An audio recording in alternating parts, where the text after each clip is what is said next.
What's up everybody, it's Bob, and in this video we're going to actually be going over build crafting. Build crafting specifically using DIM. If you're unfamiliar with what DIM is, we're talking about the Destiny Item Manger, which is displayed right here. And the reason why we're making this video is lately, both in my stream chats and with a lot of the people I play with, I've learned that a lot of people don't really know how to utilize this application to its full capability. Specifically, we're going to be going over this loadout section where you're able to create loadouts for each one of your classes. It's actually an extremely versatile application, gives you a lot of options at your disposal, but a lot of people just don't use it. Yeah, of course, it has the basic functionality of just being an inventory management system, moving items from your active characters to your vaults, but there's a lot more things you can do with it.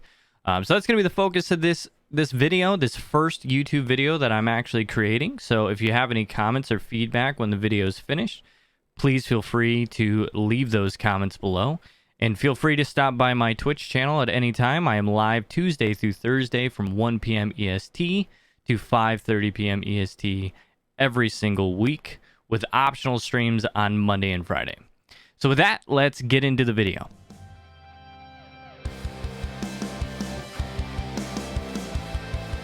Alright, so to demonstrate the loadout optimizer in Destiny Item Manager, which I'm going to refer to as DIM going forward in this video, we're actually going to be using the Voidwalker.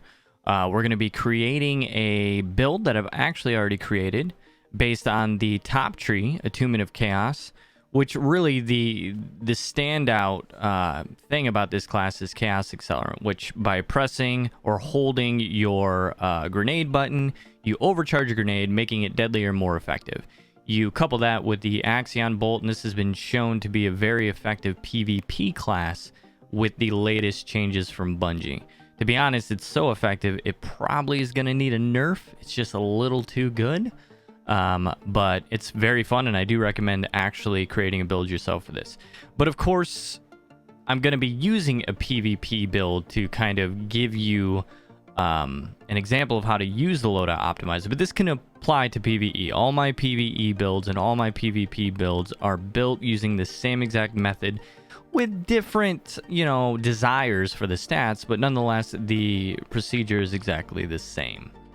So moving over to DIM here. So to access the loadout optimizer, again, you're just going to click the top left corner here, head over to loadouts. And again, I'm using the desktop application version of DIM. You don't actually have to do that. You can access it through the web. It also has a Mac application that looks exactly the same. So if you're on a Mac, don't worry. The steps are exactly the same. Once you get in here, it's actually the loadout optimizer button here. And then we are presented with a list of builds. Now, we haven't done anything. We haven't touched anything.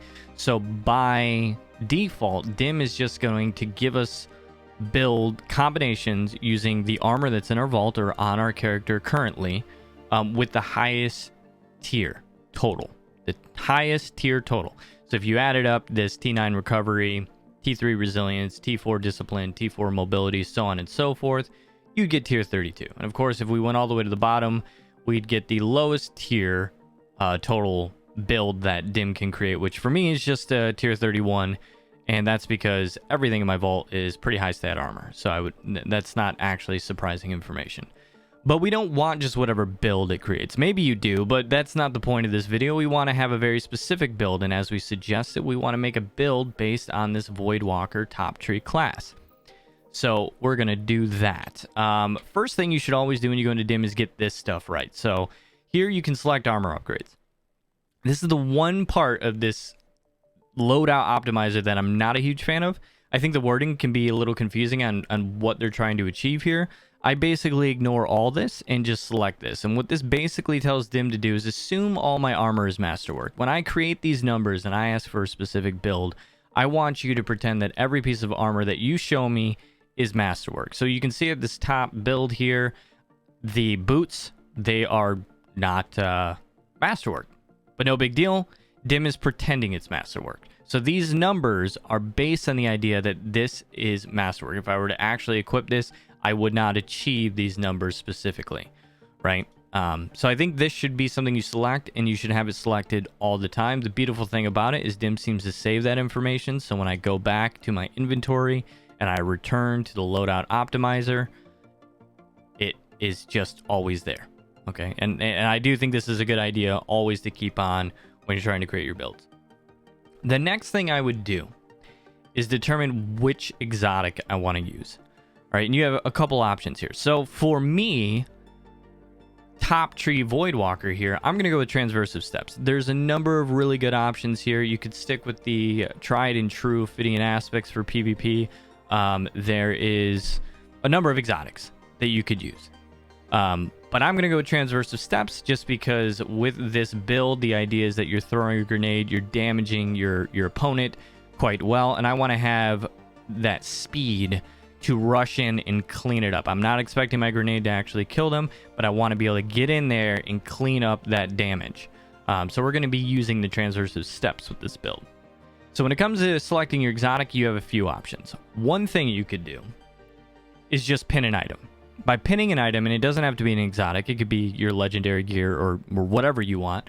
By pinning an item, you're basically telling Dim only create builds with this specific item. So for examples, you can see here I have a number of Transversive Steps. I could select one. And now every single build it makes will not just be Transversive Steps, but it will be that specific Transversive Steps. You could do this. That is an option. But to me, a better option is actually to use the select exotic up here. By selecting your exotic from here, you just tell it Transversive Steps. And if we actually scroll down, let's see if it'll do it. We should find builds. Yeah, here's a good example. Here's my Void Affinity Transversive Steps, and here's my Arc Affinity Transversive Steps. So every single build will include the exotic of my choice, but not a specific individual exotic. Just make sure that that's the exotic in use. And this is much better if you have copies of exotics, which you should do. If you find high stat exotics, especially ones that you're going to use a lot, that you think you might use a lot, you should keep multiple copies of them. That way you can give more variety to your builds and give the optimizer a better chance of creating the build that you want with having multiple choices. So that's the first step. We picked our exotic. All right. So usually around this point is where I'm going to start messing with things over here in the stat column. Now it is a Warlock build. So what are we going to be looking for? So first off, let's switch back to Destiny here and kind of discuss this. It's a Warlock. I want to have low mobility, especially with Transversive Steps. In my experience, when I'm using this exotic, the lower the mobility, the better. If I'm not using this exotic, I need my mobility to be a little bit higher. Things just feel a little too sluggish. But with Transversive Steps, I'm down with it too, which is kind of good. That's kind of a stat I don't need to worry about very much. Like all Warlock builds, and like all builds in generally, usually you want your recovery to be pretty high. So we're going to be going for maxing this out. Additionally, it used to be that intellect was really important. That would be your secondary or your third most important stat when creating a PvP build. But again, Bungie just made changes. This stat doesn't actually matter as much as it used to. So we're going to be kind of aiming for 6, which it seems to already have generally without any mods. Again, I've taken all the mods off all these armor. So we're going to actually focus on resilience. We want a resilience of at least 6. That's how I'm thinking of my PvP builds going forward. You may have a different opinion on this. Again, you don't have to follow my stat rules, but that's what I'm going to be going for. That way I have resilience to handle the infamous Thorn should I enter trials and find myself matching against that weapon. And then we kind of want average stats for our strength and discipline. Discipline we're going to want a little bit higher for this build because, again, it is based on the grenade, the Axion Bolt. So going back here, let's just start playing with numbers. I've already said that I have kind of requirements for the resilience and recovery, so this is in the order I want. I could change this if I want. This is just, it's not going to actually affect the build, but, you know, if you're just trying to quickly scan your builds, it can be nice to order these in your priority so you can kind of get a better feel for what you're looking for. So, for example, mobility should go all the way to the bottom here, right? This is kind of the priority that I'm going for. So, first thing you might try, let's go T10. This is a build that would give me T10 recovery. That's great. This is something I think is always great to start off with Warlock, just to see if you can do it. Can you pull it off? Can you pull off getting 10 recovery without using any mods? Recovery mods are the second most expensive stat mod, so having as high recovery without using mods is a great thing. But we can already see this isn't going to work, right? This is a grenade build. The discipline is far too low. We cannot make this work with a T3 discipline. Our resilience is too low. Our strength is too low. Our intellect is too high. Our mobility, believe it or not, appears to be a little too low. But, you know, maybe there's another combination there. So I might come down here and say, well, I said I wanted a T6 resilience up. It can't make it. So with the armor I have, and without selecting any mods so far, this is not possible. All right, so let's go ahead and back things down a little bit. Let's go down to T7. Can we make this work? We can make this work. Great, we're getting somewhere. This is perfect. So next, we'll go ahead and start messing with our other numbers. Here, we're looking for, you know, our discipline to be higher. Let's go with T5. Okay, that looks pretty good. Can we pull off a T8 recovery? We cannot. So we go back to T7. Maybe we go down to T5 here. And then we pull this back to T7. Okay, all of a sudden, we're kind of getting there. And this is kind of the process. You play with these numbers that are important to you. I suggest picking 3 that are really important to you. You could pick them all, but it just makes it a little bit easier to create the build that you're going for. And, all right, this kind of looks good. We have a T8 recovery, T5 resilience. Strength is pretty low, but we have a pretty nice discipline here. All right, pretty nice discipline.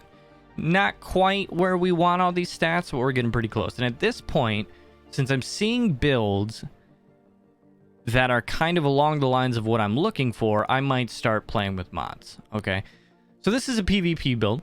So there's certain things that I know I'm going to want. We're going to go with the classic shotgun, hand cannon kind of setup for your mods. You know, some people may hate that, but it is, you know, Destiny 2. People love their shotguns and hand cannons. So let's go ahead and go with that. So first thing we're going to do is add our targeting mods, hand cannon, targeting, and we're going to go ahead and add a shotgun targeting mod. I sometimes use this, I sometimes don't. Also, I think it's important, if you're going to try to make a build that's going to, you know, be very multi-weapon, you know, sometimes you might use a hand cannon, sometimes you might use an auto rifle or a pulse rifle. Pulse rifle mods are much cheaper than hand cannons, so you might be tempted to put this in here instead of this to make room for mods. I don't suggest doing that. Think of what the most expensive weapons that you're going to use as far as your armor mods, and make your builds based on that so you always have the room to change things later on. So this is what we're going to go with, right? I can only have things go down from there. What else do we want? Quick Charge is a very popular mod right now. It's been fixed with recent patches. This is a shotgun build. This will help us get those shotguns up and ready much faster. So we're going to go ahead and throw that in there.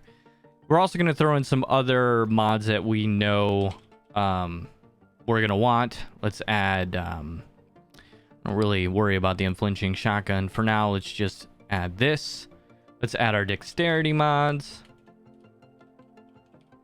Shotgun dexterity. Let's go ahead and add the hand cannon dexterity as well. Cool. Okay, so we're covering those. Let's get a scab mod in there. You know, which needs to be nerfed, by the way. This needs to be nerfed, but as of now, it's not. So let's do that. And then I'm going to do class. All right. What class mods do I want? And these can be really important because depending on if, you know, it's arc, solar, void, and stasis, they have different perks. I'm going to go with bomber. I want to reduce my grenade cooldown when using my class ability. Makes sense to do this. It is a grenade build. And I'm going to click it twice. So then it shows up twice here. Perfect, right? Now, another thing that I know, let's go ahead and select these mods. So now these mods are being applied to the armor, as you can see. My recovery is not yet where I need it to be. All right. Rule 1, Warlock build, we need 100 recovery. So let's go ahead and make that happen. We're going to add 2 recovery mods. And then we're going to change this to T10. Why are we going to change it to T10? We already knew there was a build that would get us to T8. By adding these 2 mods, that adds plus 20. So now our minimum recovery requirement is T10. And we're still looking at that build that we were looking at before. Now we have a resilience problem here. All right, we have a resilience problem here. So let's try to fix that.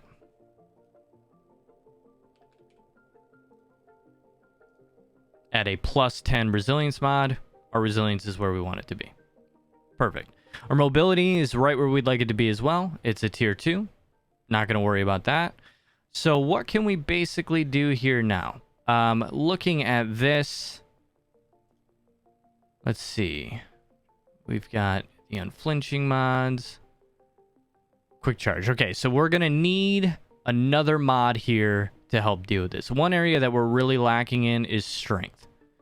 That's pretty bad. You know, this isn't a strength-focused build, but we don't want T3. We want balance. This is a Warlock. We want balance here. So we're going to go ahead and pick... Oop, that's not what we wanted. My bad. Select mods. We're going to add Radiant Light. Now, for those of you who do not know, Radiant Light will add +20 strength if you have another charged with light mod on any piece of armor or another arc mod on the same piece of armor that this is being applied to. Since we're already using quick charge down here, which is an arc charge with light mod, we'll get our +20. So this has the advantage of doing two things. It adds to our strength. We're now up to T5, right? So Dim picked up the fact that those mods are now activated. And it gives us that quick charge ability, right?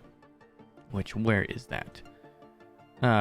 Become charged light by rapidly defeating. Greatly increases the ready speed of fusion rifles, shotguns, some machine guns, and swords. It doesn't say it here on Dim, but that is actually activated by adding a secondary charged with light mod. So this is looking pretty good. T10 recovery, T6 resilience, T7 discipline. What do we have here? We have a 4 mod, and we can start looking at this and trying to decide, is there anything more that we can do to kind of make this even better? All right. So looking at this, we could get our discipline up a little bit more. We only have 2 slots available here, only 2 slots available there, only 1 slot available there. So let's go ahead and do discipline, 2 minor mods. That's +10. That'll get us to T8. And perfect. That's our build. We don't care about these other builds anymore, etc., etc. Again, these are all masterworked, but had they not been masterworked, Dim would have assumed that we were making this build under the impression that we were going to masterwork them and have all the slots available based on this Ascendant Shard option. So now we can hit the equip button. Now, here's the really cool thing. This is new to Dim. Dim's going to automatically add these mods to each piece of armor that is part of this build. Before recently, I don't know how long ago it was. I can't remember when this new feature was added.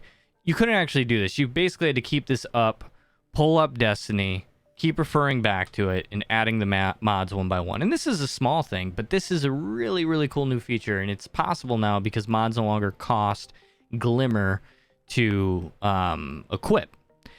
Another cool thing is, say this armor already had mods on it. You know, your chest piece was part of an old build that you deleted and you no longer cared about. It will remove those mods and put on these new mods. Now, there's a couple exceptions. This is 5, this is 4, this is 1. This is total of 10. So if you didn't have these masterworked yet, even though Dim's assuming it and you tried to equip, it would fail to put all these mods on it because that's something you do have to go in the game and do. Dim's not going to masterwork your gear for you. You have to go into the game and actually masterwork them. But assuming that your armor has all the slots for the armor or the mods that you selected, it will go ahead and equip all these. You can see it up here in the top right corner. It's actually working on it and it's telling you which mods have been placed. So on and so forth. Still going. And there you have it. Loadout successful. We get the green light. We know that we're good. All right. Now, right from here, you can save this loadout. I actually don't do that. You can do this if you want.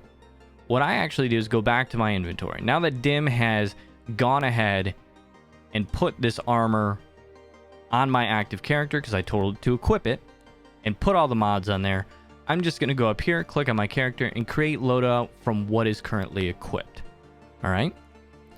Doing so will give me everything that's equipped. Now, personally, I don't need my ghost part of this build. I don't need my emblem part of this build, my ship, my vehicle.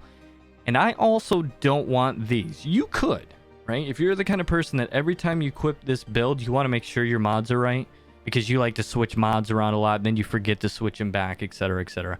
So every day when you come on to Destiny, you sign in fresh, and you want to jump into PvP with this build, you want to make sure these mods are there, you could go ahead and leave them there. But personally, I don't like to leave them there. So I'm going to go ahead and remove all these. Just about there. We're going to keep this because we do actually want the Void class, and we're good. We're good. This is our... Well, actually, no, we're not. I don't want the weapons involved either. You could do that, but I don't want the weapons being automatically equipped. Now, I'm not going to go ahead and save this, but say we saved it as PvP Axion. That way, we can differentiate it from any other PvP builds we want. This is the PvP build based on the Axion grenade from Voidwalker. We go ahead and hit save. I can't hit save because this is already a build that I created. A loadout with this name already exists for your Warlock, but that would be the idea. And then we hit X. And then we will find that build right here, PvP Axion. Now, another tip for you all to kind of keep everything a little bit more organized. One thing you can do is come in here and add a note to those pieces of armor. Like this. And go ahead and add that to every single one. This is not a required step, of course. I like doing this. I like my inventory, my dim to be very organized all the time. So I like adding this information. And the reason why I do that too is because I tend to get attached to a certain look. So for example, if I pull out my PvP Dawnblade, that's going to go ahead and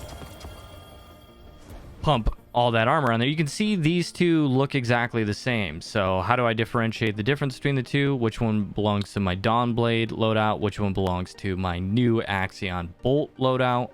So no, PvP Axion, PvP Dawnblade. And you can do something like this to say, I think it's in parentheses. Let's see. Let's test this out. PvP Axion. Yep, and see, then I can actually filter through dim to find that specific build if for any reason I have to. So there's a number of advantages to it.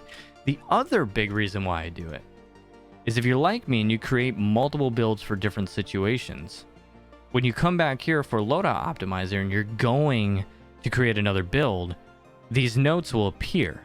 And you can decide, I don't want to create another build using the same armor that's going to need different mods than what I have, so I'm going to go ahead and exclude these anytime they come up.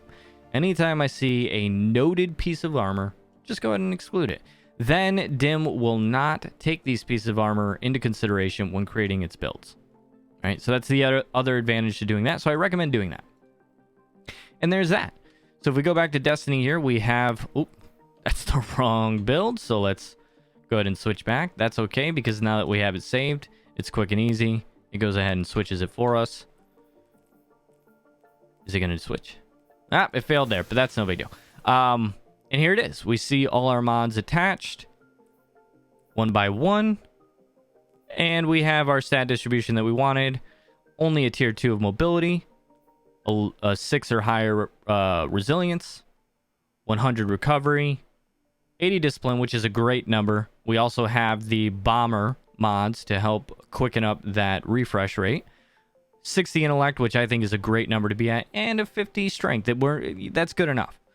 For me, at least. I'm not basing this build on strength. Maybe playing with it, I'd want it to get a little bit higher later on, but for now, that's pretty good. And we have a build. We have a build created through dim using its loadout optimizer. Now, the last thing I want to do is put a little bit more advice out there for you guys, and that's using this search bar effectively. This isn't natural for most people, I think. I have a programming background. I work as a software engineer, so these logic statements for filtering stuff makes a lot of sense to me and is fairly easy to write. But you can get really creative with this. For example, a lot of people do actually use small statements like this to figure out duped weapons for deciding what to get rid of so they can go through, their various Lunas and pick the best one. But you can actually chain these things together. You can actually chain these things together. Like, here's a huge one that I created.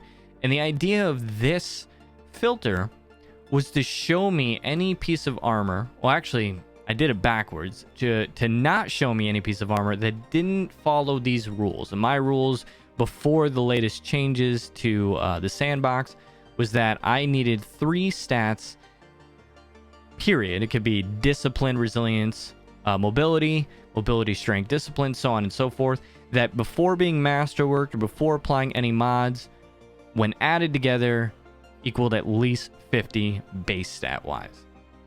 At least 50 base stat. Or if it wasn't able to do that, had at least a total stat amount of 65 or higher. And this was my way of just kind of easily going through my inventory and preventing it from getting out of control. So we could see here, it would just be simple. Let's delete this. The total isn't 65, and I can't add up 3 stats to 50. I've got 18 here, 18, 12, 30, plus 14 is 44. That's not 50. So with those rules, I delete it. These days, I'm using different rules. So for example, I have one built specifically for Warlock. And this rule says if my base stat of resilience plus recovery is 28, or the recovery stat alone is greater than 16, with a base stat total that's greater than 60, then keep it. Or if the base stat total is 65 or higher, keep it. Or if it's an exotic, or if it has notes. And this has notes is to protect old builds, right? I've created old builds, and I don't want to delete them even if they don't follow these rules. So let's protect those builds. Another reason to use notes. And if I hit enter, you can see right now my inventory is very clean. All the armor that I have in here is good, because this is different from the last query I showed you, where it actually, you know, highlighted the armor to keep. In this query, because of this negative at the beginning of the query, it will only highlight armor that you should delete. So I encourage people to go in here and create these things. It will help manage your vault space. You see I'm down to 366, which is pretty good considering I run all 3 characters. It's very hard to keep your inventory under 400, specifically if you're farming high stat armor. But with sandbox changes, these small filters can really make a huge difference. And, you know, just for completion, we also have one here for Hunter where the rules are a little bit different. What I will say is if this is confusing to you, but you would like to use it, you think using the filters to go through your armor, either to clean up your current inventory in preparation for Witch Queen, or if you just want this in order to do a better job at keeping the armor that should be kept and getting rid of the armor that should not be kept, go ahead and leave a comment below. Let me know what you're looking for. I'm happy to write a filter for you or to share these filters with you. Or you can actually join my own Discord. I have a Discord, and in the resources section under the Destiny category, any filters I use, I post there. And feel free to go ahead and take those and add them to your favorites list in your dim filter. That does it for this video. Thank you all for watching. This is my very first Destiny 2 YouTube video. This is actually my first YouTube video ever, so it actually means a lot for anybody who stuck around and watched the whole video. I hope it's been helpful. I hope that you learned some really valuable things, and I hope you'll go out there and start creating your builds with Dim. Destiny has a very unique ability to create very interesting builds, and I think it's one of the things that make the game so unique. And this tool just really streamlines your ability to do that and makes everything easier, and also makes you more productive in creating good, well done builds. And that's all. Thank you so much for watching. If you have any feedback, any questions at all, please leave a comment below.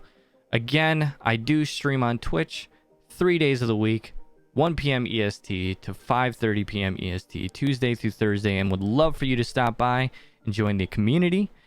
And I'll also leave links to the Discord down below in case anybody wants to join and get their hands on some of those custom-made filters that I've created for Dim. And that's all.